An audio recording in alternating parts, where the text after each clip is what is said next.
With COVID-19 still looming, some local businesses that reopened face new protocols to prevent spreading the virus.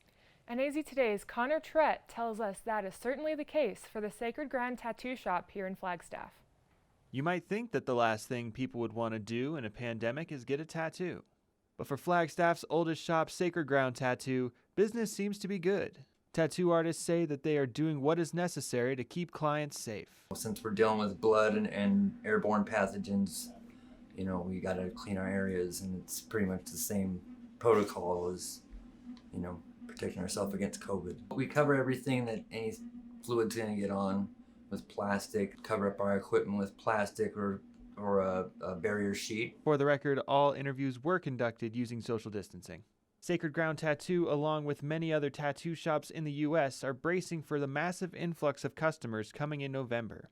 Every Friday the 13th, tattoo shops traditionally discount their services, leading to lines around the block. Having faced similar crowds just before the coronavirus shut down the shop in March, Sacred Ground didn't have the same protocols in place that they do now. We could get a lot of people in here, there'd be a lot of people trying to get the Friday the 13th specials. The last Friday the 13th, I would think, was right before the lockdown. For tattoo artists working both on a Friday the 13th and during the early stages of a global pandemic, it was a stressful experience to say the least. We kind of, buzzed through it, and, there was a lot of people from all over the place. Who knows if I came in contact with somebody, but yeah, that was kind of a little bit of a scary situation.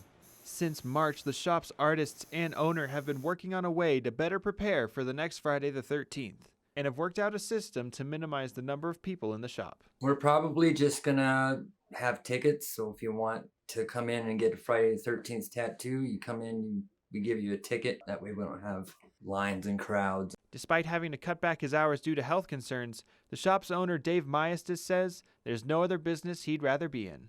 I'm just happy doing something that I love and being able to do it as a living. To me, that's my idea of success. Connor Trett, NAZ Today.